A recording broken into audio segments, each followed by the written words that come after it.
All right, good morning to those joining online. We still have people joining the room, but we're going to go ahead and get started. Welcome to NIH's definition of a clinical trial, presented by Dr. Eileen Schulte of the National Institute of Mental Health. We have just a couple housekeeping notes up top. Everyone who's participating has entered in listen-only mode, so your cameras and microphones are off. If you have questions, we're using the Q&A feature in Zoom, so please enter any questions into the Q&A box. Some of the questions will be entered during the talk by our Q&A moderators, and other questions will wait until the end of Dr. Schulte's presentation. We're making a recording of this webinar, and that'll be available. We'll make that available through NIMH. So they'll be sent out, or if you want to specifically get one, please reach out to us. If you have any technical difficulties hearing or viewing in the Zoom call, please put these in the Q&A box and we can work to fix those issues. Or you can also, in real time, send an email to us at this email at the bottom, nimh@mn-e.com.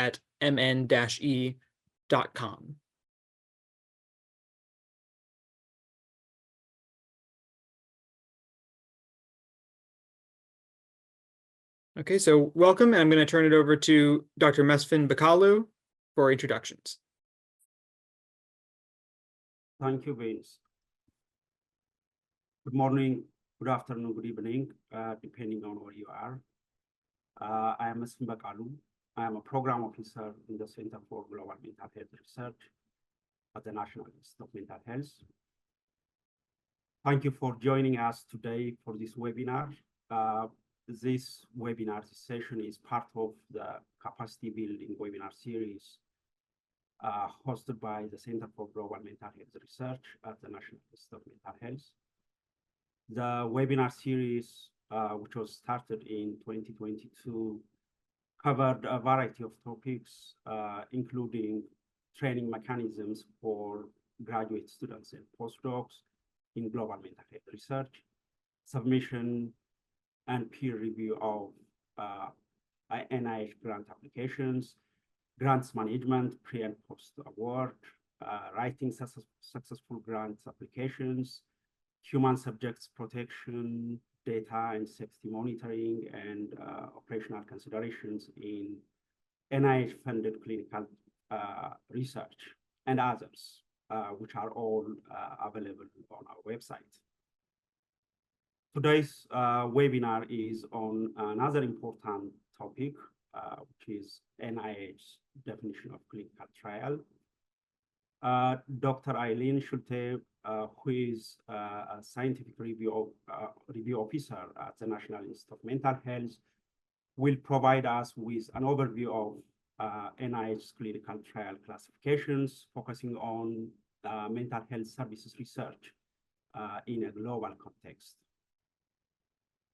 After her presentation and during the Q&A, Dr. Schulte will be joined by Dr. Nick Gaiano, who is the chief of the extramural review branch at the National Institute of Mental Health, and Dr. Jasinka Borzan, who is referral and scientific review officer at the National Institute of Mental Health. With this, I will now turn the mic to Dr. Schulte. Thank you for the introduction, Mesfin. Thanks to our technical support team. Let me just start sharing my slides here. Thank you to my colleagues who will be helping with the Q&A. I assume everyone can see my slides now, correct? Yes. Great, thank you. Okay, and good morning, good afternoon, and good evening, whatever applies to you. Thanks to all who are joining today as well. Yes, my name is Eileen Schulte, and I am a scientific review officer at the National Institutes of Mental Health. I typically work with mental health services research. I organize the standing study section, SERVE, Mental Health Services Study Section. So some of you may have seen my name in that context. And today, as mentioned, what we're going to do is we're going to discuss the NIH clinical trial definitions and the overall classification systems, with a specific focus on implementation studies, which are of interest to NIMH's Center for Global Mental Health Research.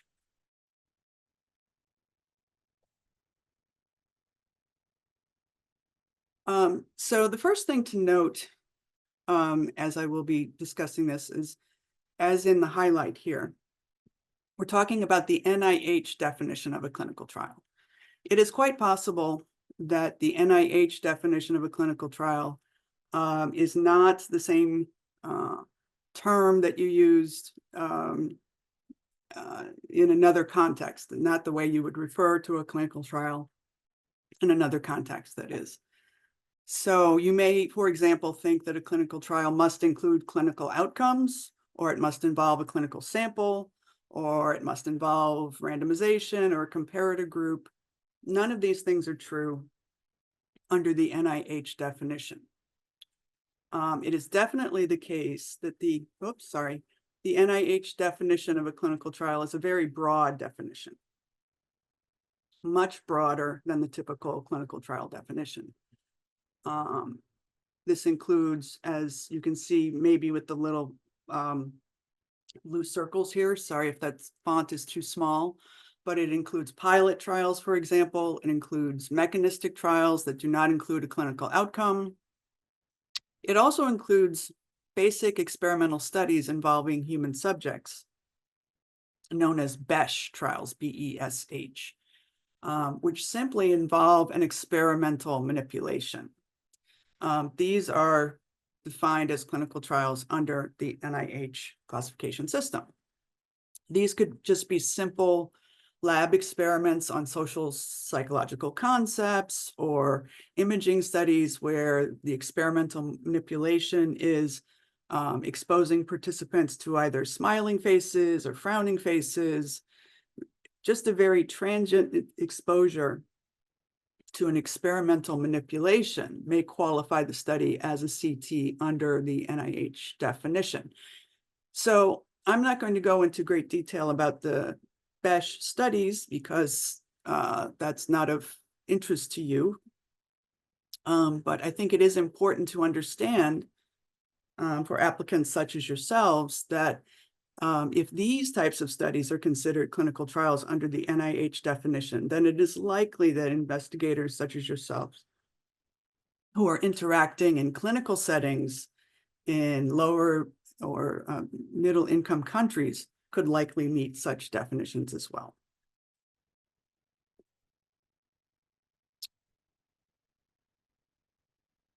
Okay, so please keep in mind as we move forward that determining the clinical trial status of your research is fundamental to submitting a viable application to the NIH.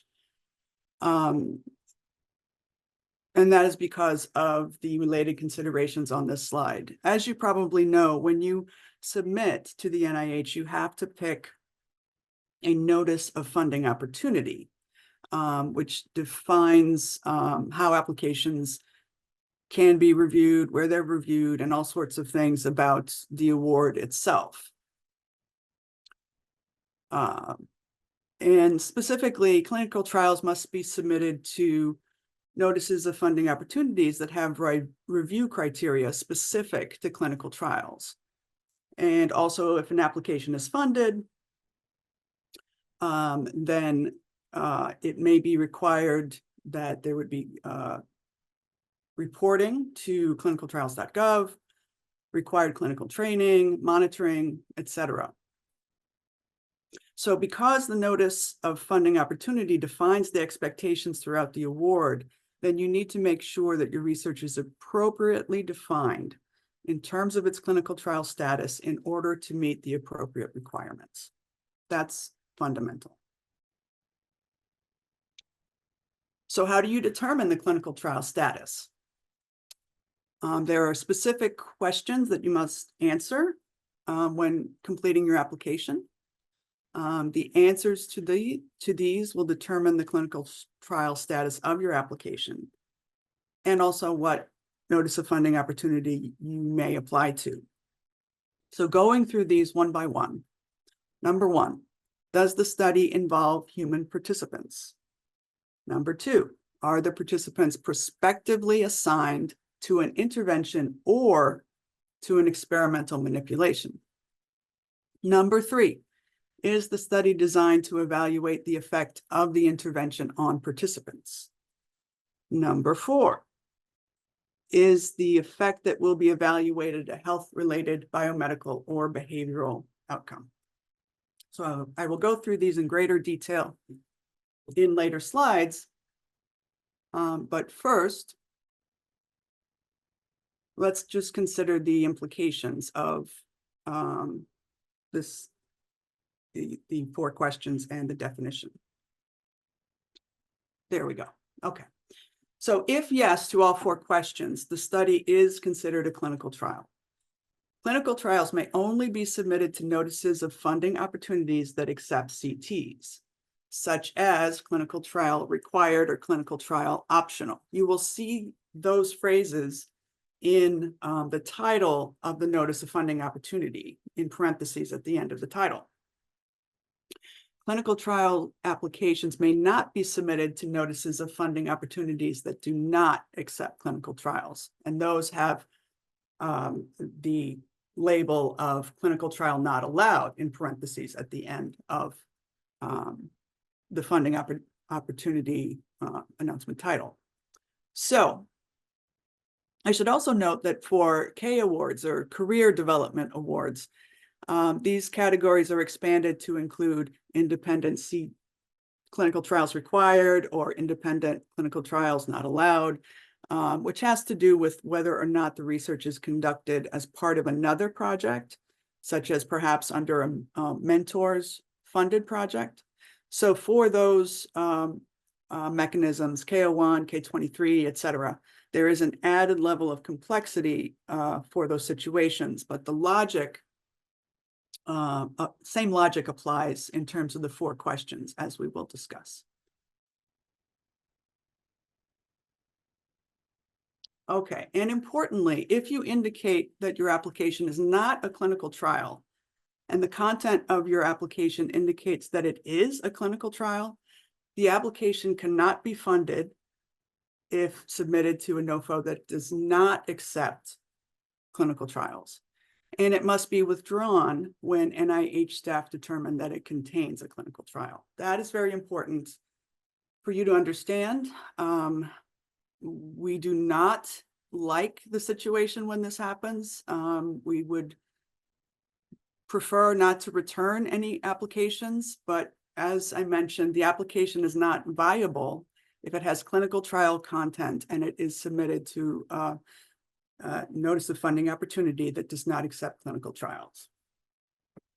So it would be best to return it and have you resubmit it somewhere where it is a viable application.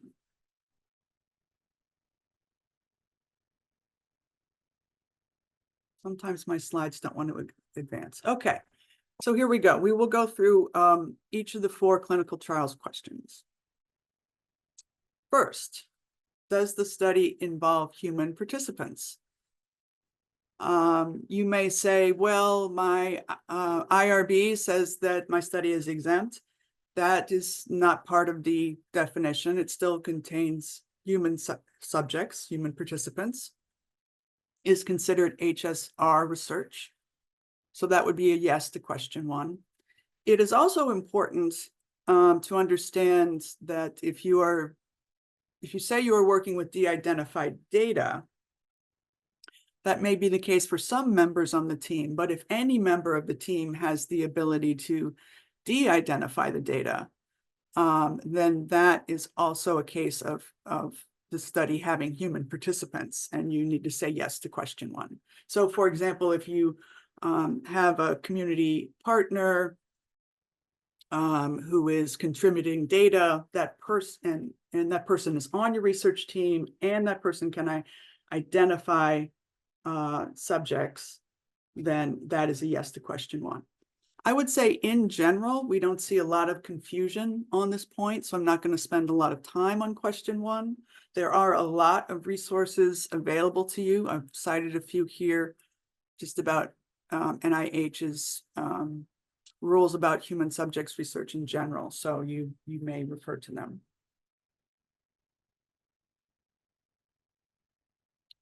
Okay, question 2 can get a little complicated. So, and this is perhaps where investigators have the greatest difficulty with how expansive the definition is. So, are the participants prospectively assigned to an intervention or an experimental manipulation?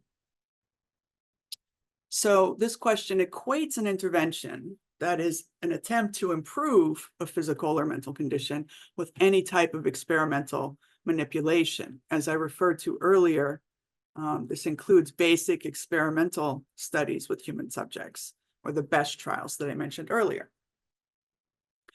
Now, prospectively assigned, again, that is something that is a very broad definition. It's not necessarily the specific scientific concept that you might apply here. Prospectively assigned simply means it is decided in advance that the persons will experience either the intervention or the manipulation. It means decided by the researchers that the participants will have this experience. It does not mean that they are randomized. Rather, it means that researchers are exposing participants to something that they would have not experienced otherwise if they had not been in the study. Yes, that's a very broad definition.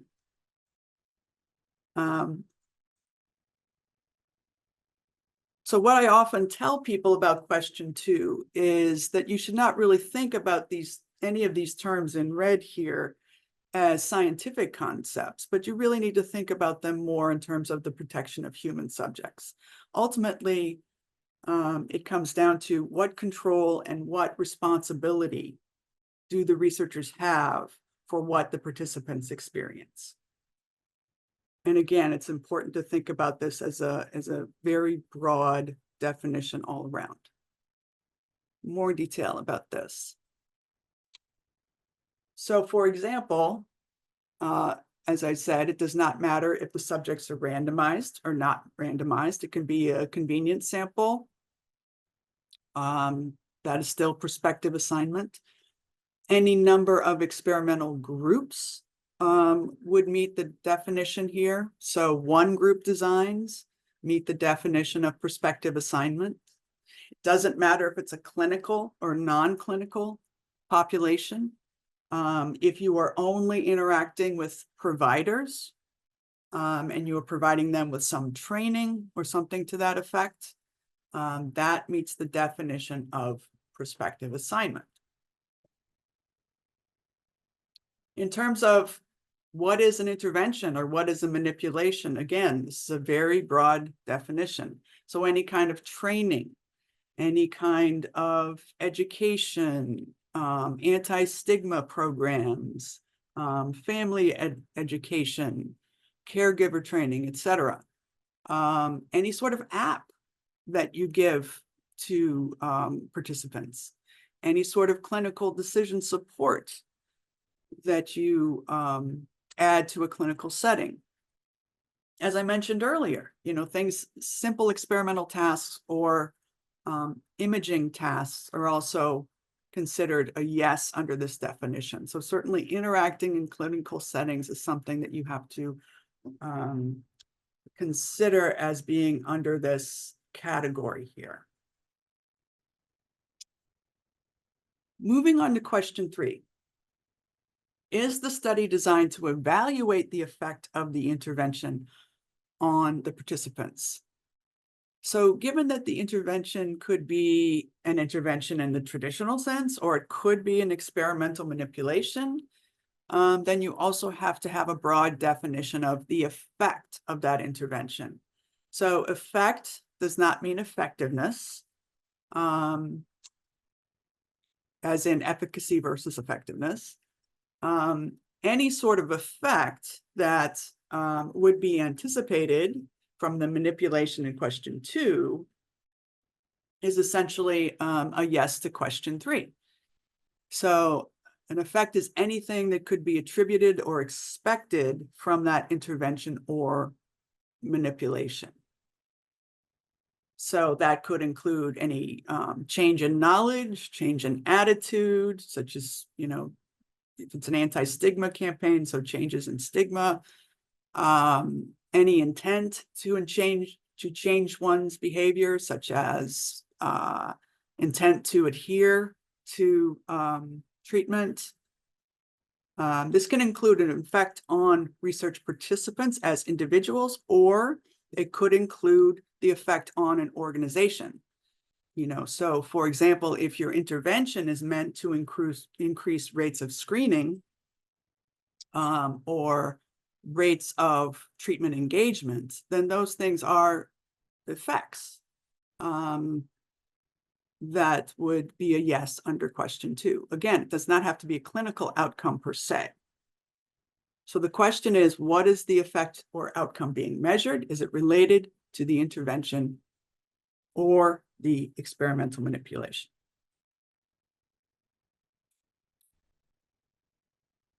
Okay, and then for question 4, is the effect that will be evaluated a health-related biomedical or behavioral outcome?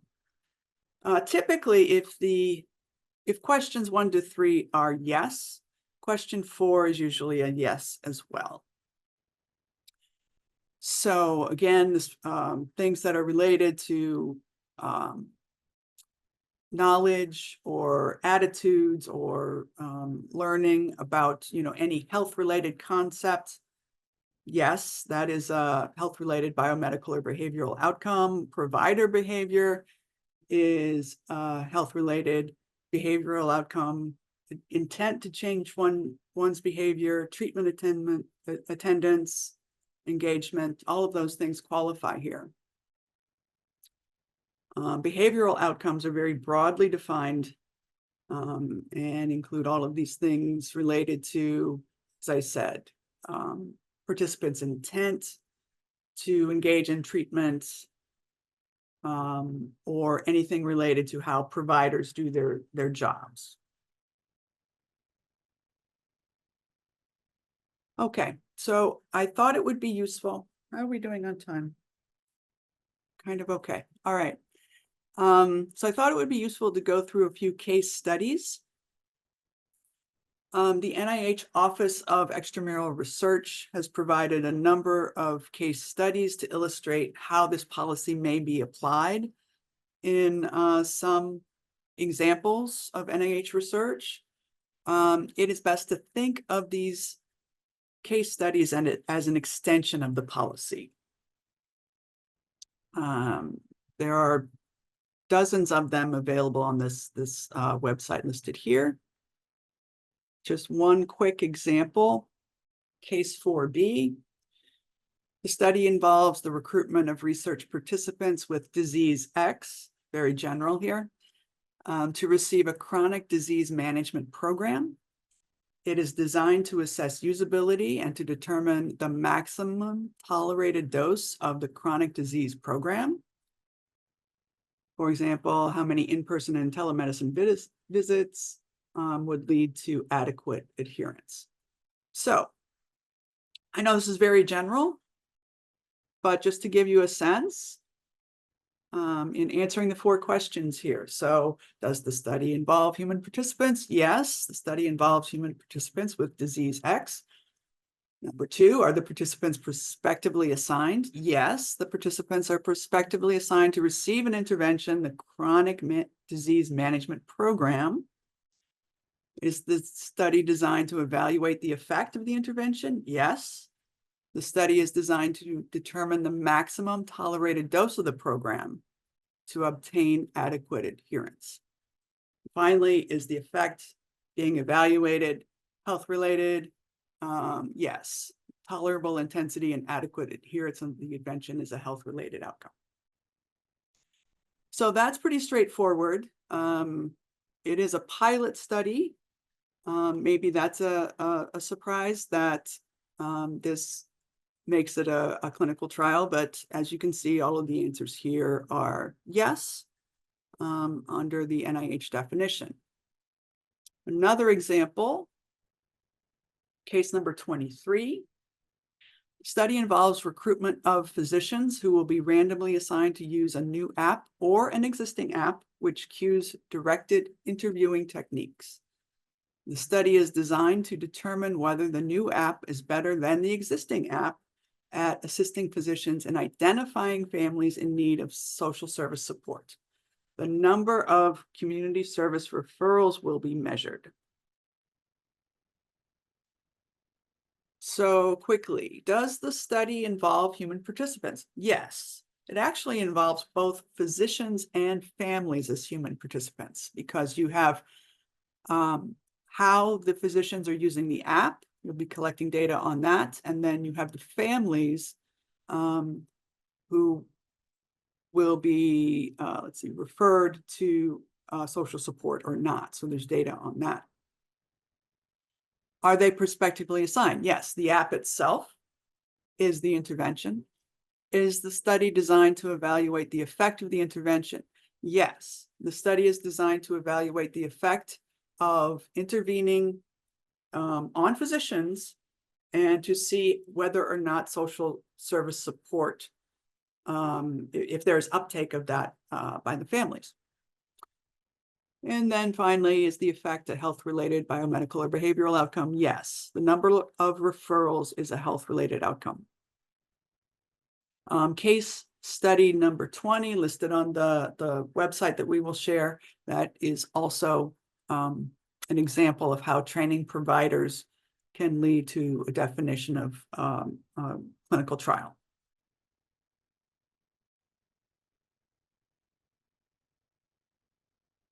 It's not moving. There we go. Okay, a couple more. So case number 27. The study involves recruitment of parents to participate in focus groups to discuss topics related to parental self-efficacy and positive parenting behaviors. It is designed to gather information needed to develop an intervention to promote parental self-efficacy and positive parenting behaviors. So they're gathering data to help inform an intervention. Is that a clinical trial? So there are human participants. The parents will be providing data in the focus group. Yes to question 1. Are the participants prospectively assigned to an intervention or an experimental manipulation? No, because the focus group is not an intervention. A group-based intervention in the same context would be a yes, but simply collecting data about how people feel about parenting is simply a measurement. And under the definition for question 2, there is a distinction between a measurement and an intervention. So given that there's a no to question 2 here, the study would not be a clinical trial, because it has to be a yes to all 4 in order to be a clinical trial.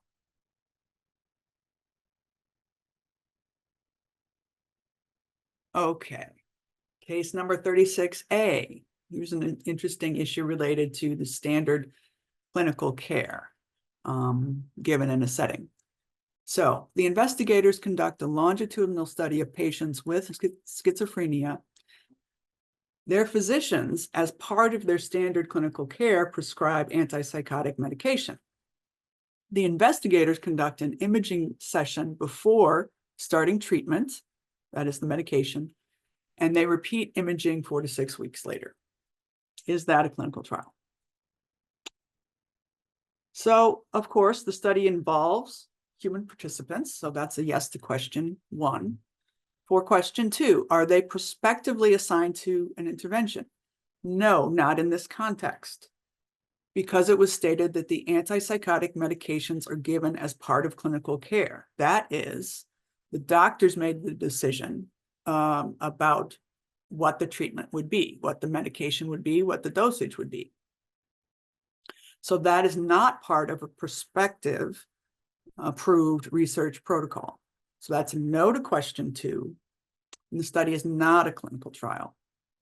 Now, hypothetically, if the researchers had been involved in the decision about medication or dosage, this would be a yes to question 2.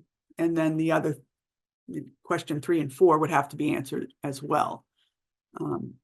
There's a specific case study on the website that you could look at, case study 36B.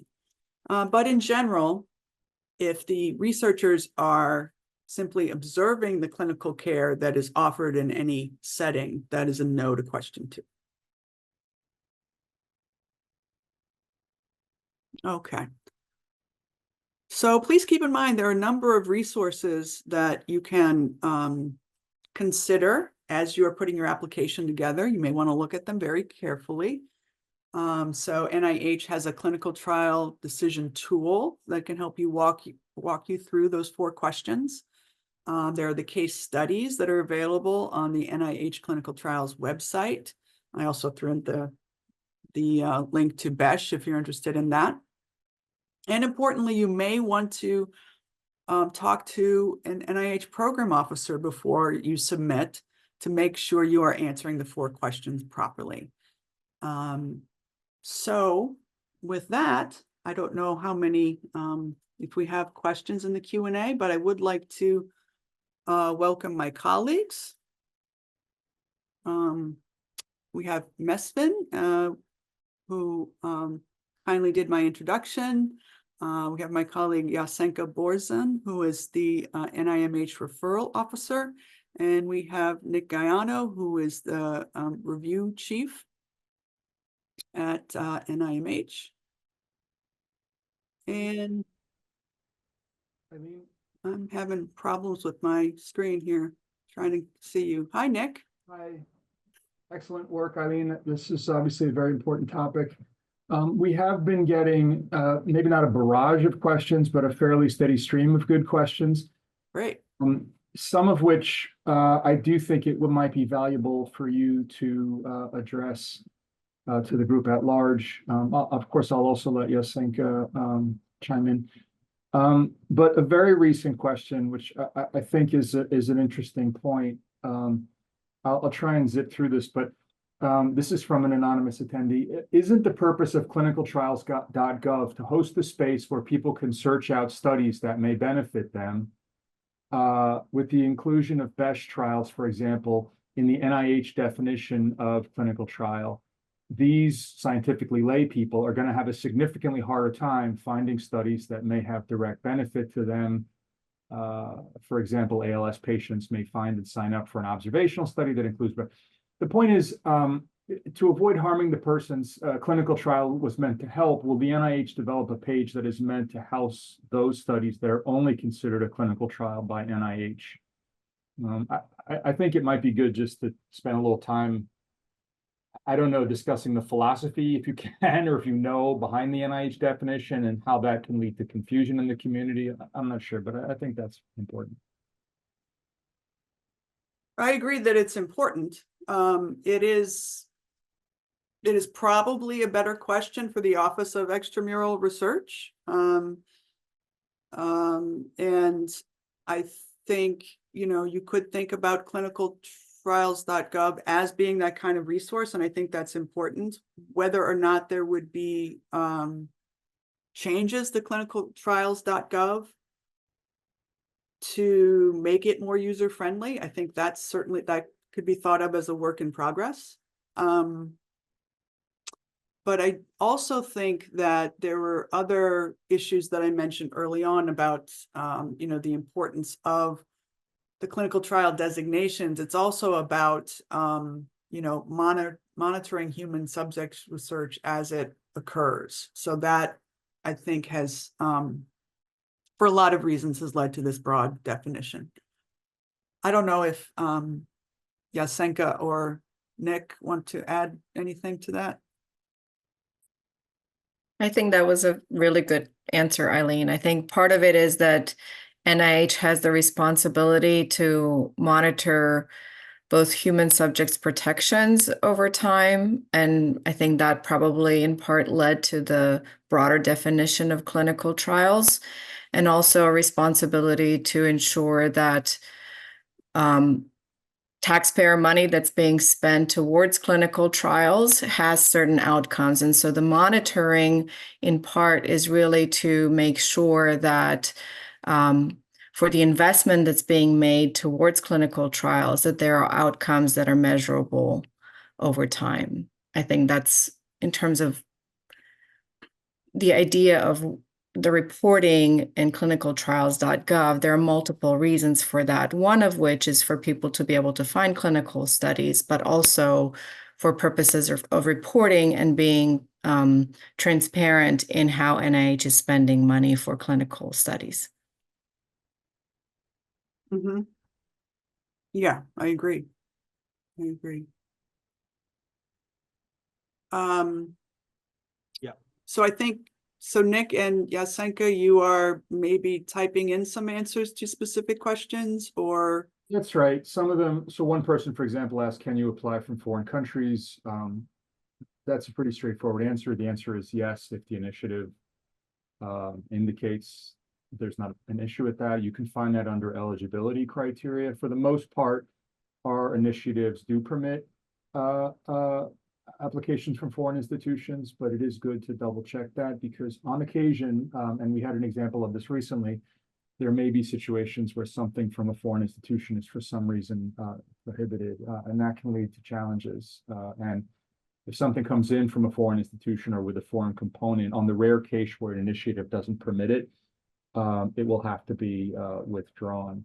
There is one question I wanted to pose, Eileen, because I think, how does NIMH currently track its NIH-defined clinical trials portfolio, past and present, in the context to help with decision-making?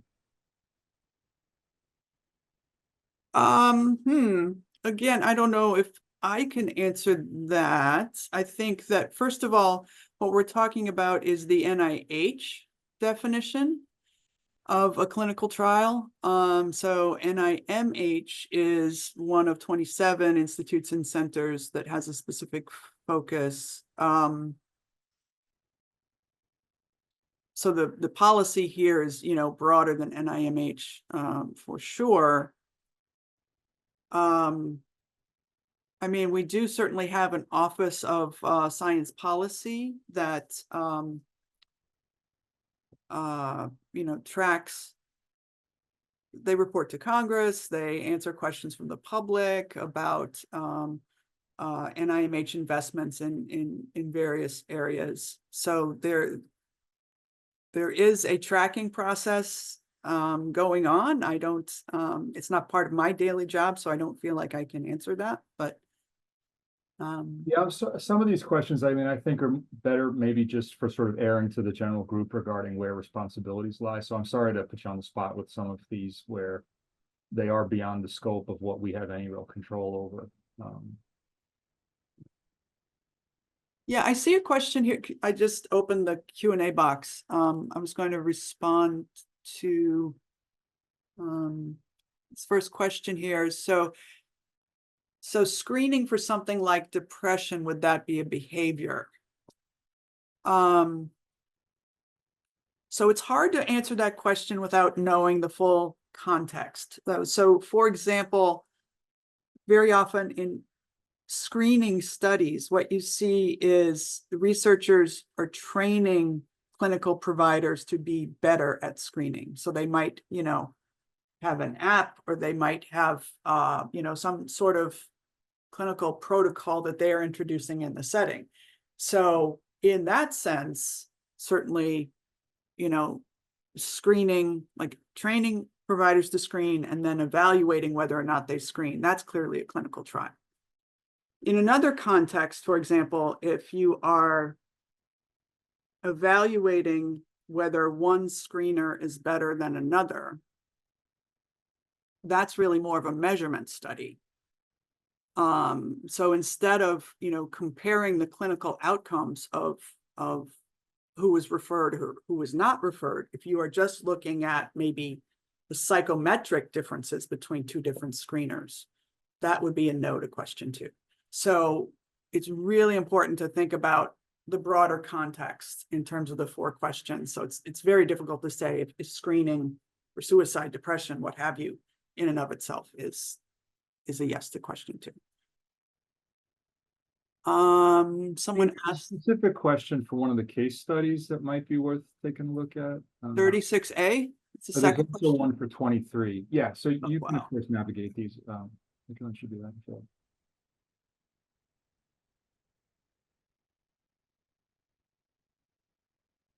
Okay, so they're asking about a case study that I didn't mention. Let's see. The study involves recruitment of patients with disease X who are receiving one of 3 standard therapies as part of their clinical care.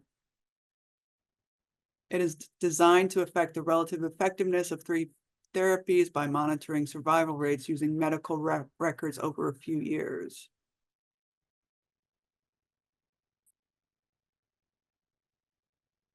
If the research study is about ancillary strategies to support care delivery, but the clinical site is choosing how to operationalize those strategies, and the care that is delivered is at the discretion of the clinical site and the provider, not the study, not the research team, that would not be a clinical trial.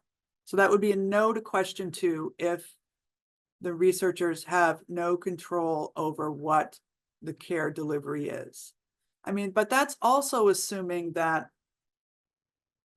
there isn't some other type of training going on with from the research team to the providers. But yes, it is the case that simply observing the standard of clinical care in a setting is essentially a no to question 2. I don't know, Nick or Yasenka, if you had anything to add to that. I think you answered it quite well.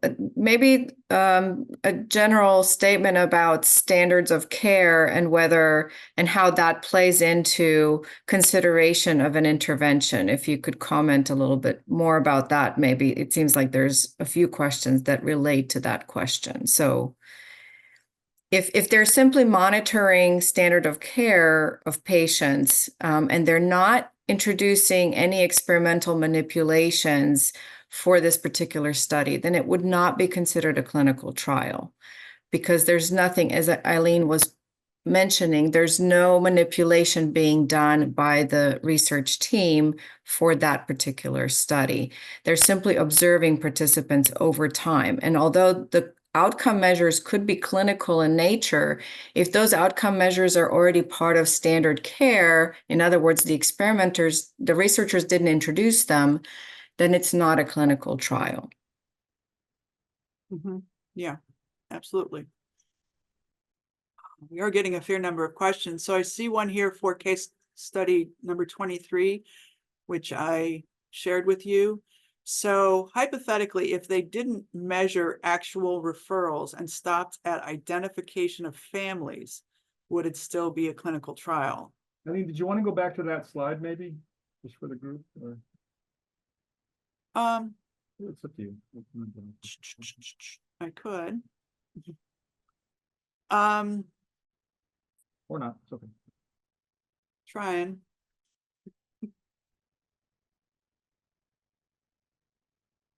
Oh, no. There we go. So it's hard to imagine. Okay, so they just identify families, like for what purpose? I guess my question would be. So this is the one.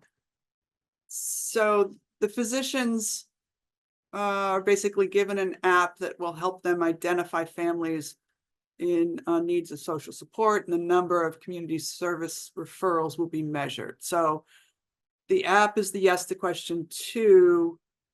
The number of community service referrals is the yes to question 3. So if they don't measure referrals, okay, potentially, I guess that could be a no to question 3, but what are they measuring? You know, I wouldn't be able to give you an answer to to that unless we have another last sentence there.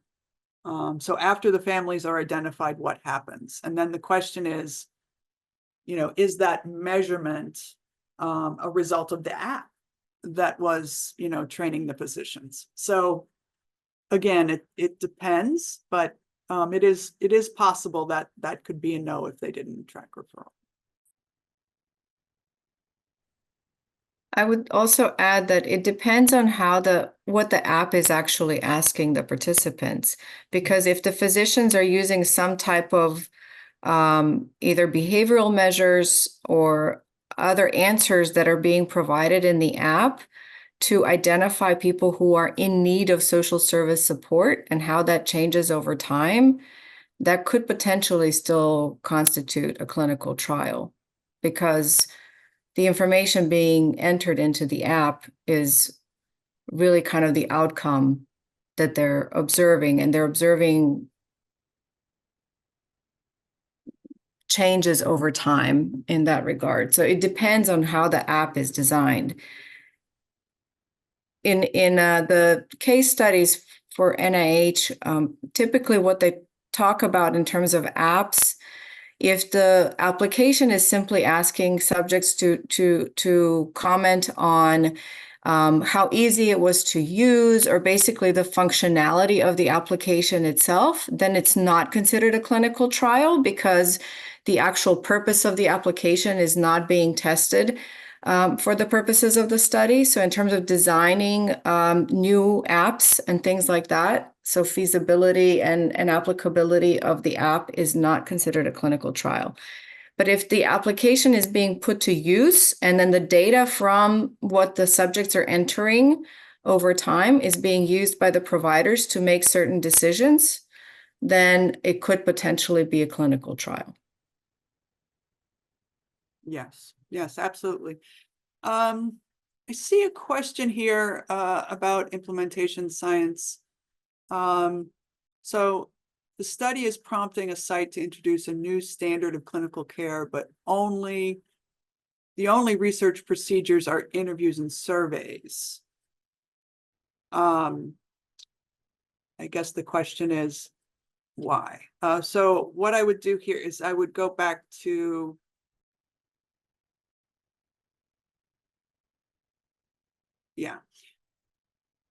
So yes, I mean, very often in implementation science, you are interacting with providers and encouraging them to do clinical practice in a different way, right? To overly simplify things. So to go back to this slide, so it is an intervention slash manipulation if you are providing training, if the research team is providing training. So that's a yes to question 2, and that goes with the apps, clinical decision support, anything that the research team is providing to the providers that they did not already have. Very broad definition there. But then the question is essentially about surveys or interviews with the providers. So question 3 is, does the study evaluate the effect of the intervention on participants? So evaluating the effect of the intervention can be about their knowledge, their attitude, their willingness to do a certain procedure. All of those can be measured with a survey or interview. So that could be a yes to question 3. Again, it's important to know the whole study design to get a sense of this, but very often, we see these implementation science studies where training is provided to providers by the research team, and then the research team tests whether or not that training was effective. This is a clinical trial. Please understand that's a clinical trial under the NIH definition.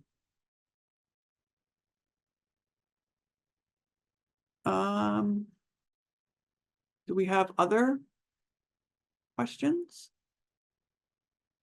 I'm scanning very quickly. We've answered 14. That's pretty good.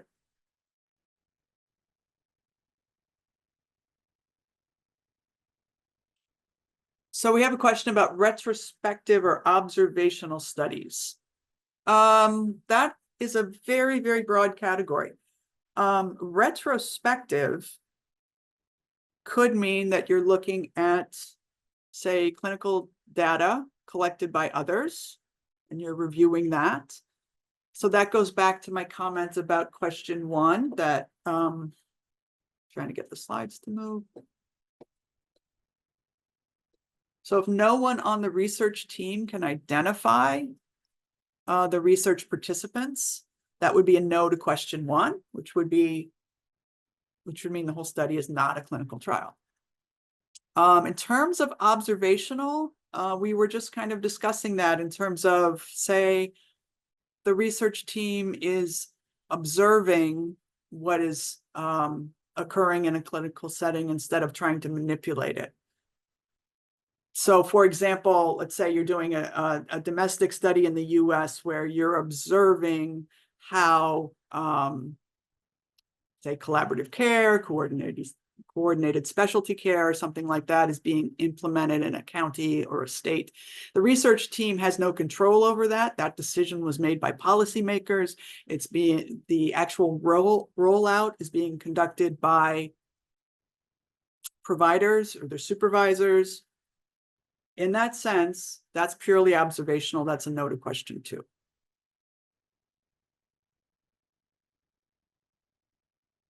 I hope that answers that question.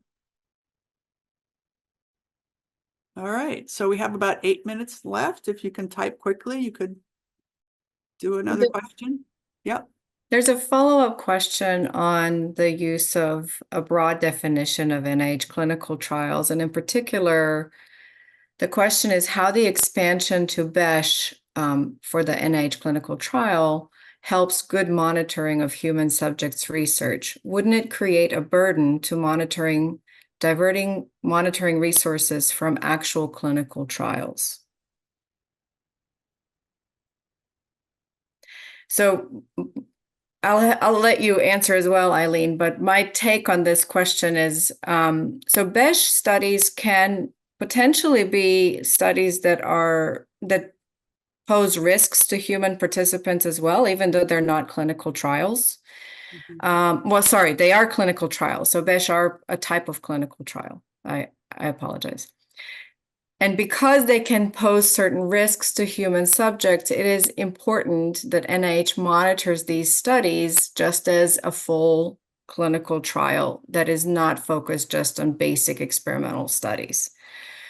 Basic experimental studies really just implies that the study is focused on understanding certain underlying mechanisms or fundamental processes that are in place rather than being focused on potential treatments or clinical implementation of new interventions or things like that. So it's really more focused on basic understanding and fundamental mechanisms without specific processes or products in mind. That's the definition of BESH. But because the protection of human subjects is equally important in those studies, even though there's no particular process or product in mind, NIH is responsible to monitor them accordingly as well. Yes. Yes, no, I think that's absolutely true, Yasenka, and you are the BESH expert, as I tell everyone. So I'm reading the question here, and I guess the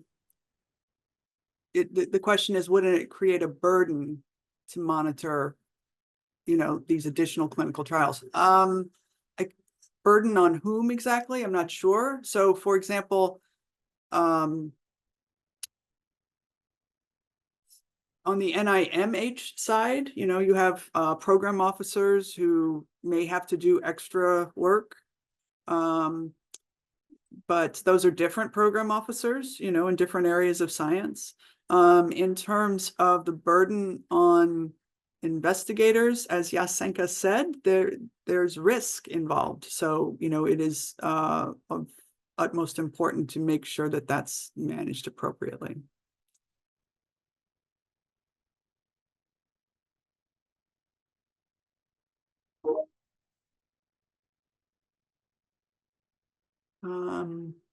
Can BESH trials be also classified as a basic NIMH project? as opposed to applied projects? I don't The short answer is no, I would say, but it depends. I'm not sure what the person is asking exactly. mhm.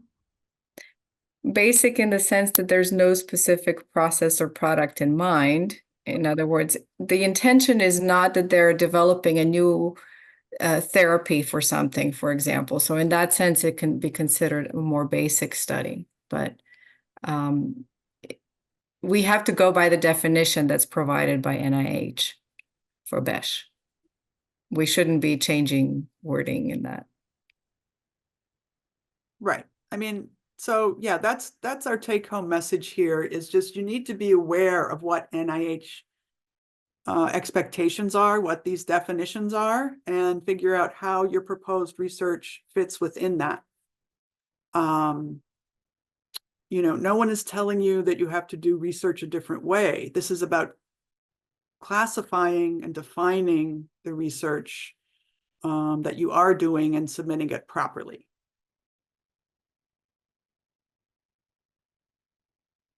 Nick, did you have something you wanted to add to that? No.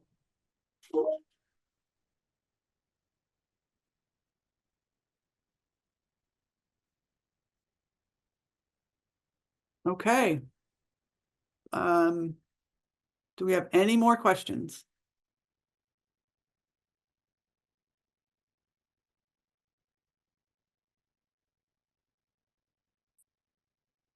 I don't see any more questions. I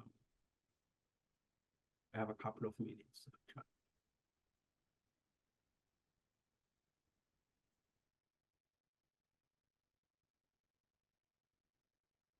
And just as a reminder to everyone, as we're wrapping up, that a recording will be made available to attendees as well.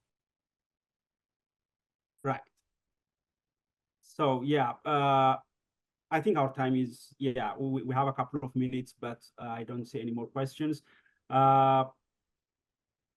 Thank you so much, Eileen, for this wonderful and highly informative presentation.